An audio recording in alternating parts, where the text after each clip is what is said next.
Hello, সবাই কেমন আছেন? আশা করছি ভালোই আছেন। আমরাও ভালো আছি। তো আজকে ভাবলাম আপনাদের সাথে কিছু কথা শেয়ার করি, কারণ আমাকে অনেকেই মেসেজ করেন, আমার ভালো লাগে, কিন্তু সবার মেসেজ রিপ্লাই দেওয়া সম্ভব হয় না।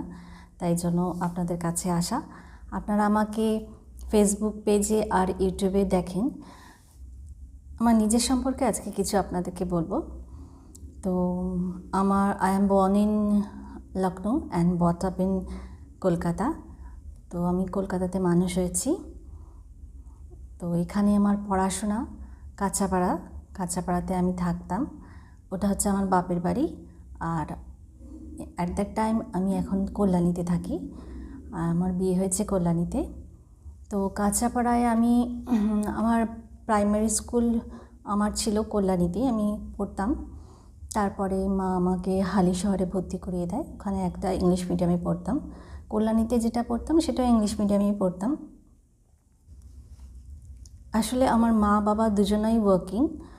তো মা হচ্ছে স্কুলে সার্ভিস করতেন, আর বাবা ইঞ্জিনিয়ার, ইলেকট্রিক্যাল ইঞ্জিনিয়ার। তো বাবা আসলে প্রথমে কলকাতায় সার্ভিস করতো, কিন্তু পরে লখনৌতে জব করে।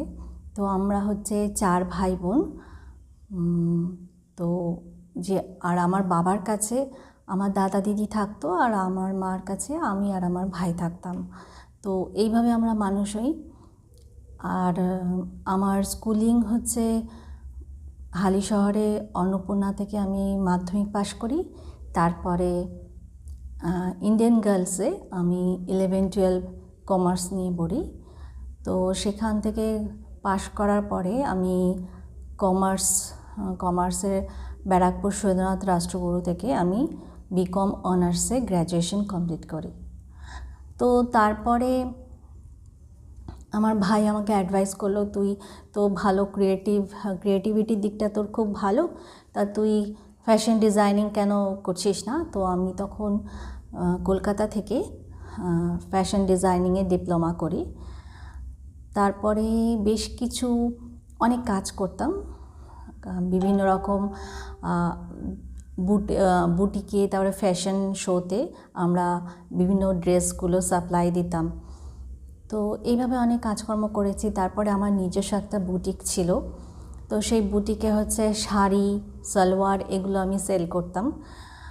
তো বিয়ের পরে সেগুলো আমার চালানো খুব একটা পসিবল হয়ে ওঠেনি, তাই জন্য সেগুলো স্টপ করতে হয়েছে। তো আবারও যদি সুযোগ হয় তাহলে আমি সেগুলোকে আবার নতুন করে ট্রাই করব। তো এর মাঝে আমি মাস্টার ডিগ্রি কমপ্লিট করি, সেটা এনভায়রনমেন্টাল স্টাডিজ নিয়ে। আমি রবীন্দ্রভারতী থেকে মাস্টার ডিগ্রি কমপ্লিট করি। তো আমার ফ্রেন্ড অ্যাট দ্যাট টাইম আমার ফ্রেন্ডও তখন সেখান থেকে মাস্টার ডিগ্রি করছিল। তো ও একটু সিনিয়র ছিল আমার থেকে। তো তখন ও ফার্স্ট ক্লাস পেয়েছিল। তো আমি তখন ভাবছিলাম, ও যদি পায় তাহলে আমি কেন পাবো না? তো ও ছিল আমার খুব ইন্সপিরেশন। তো ওকে আমি খুব ফলো করতাম, ও খুব ভালো মেয়ে। যাই হোক, তো এটা আমার স্টোরি। তো সবাই ভালো থাকবেন, সুস্থ থাকবেন। Good night and take care.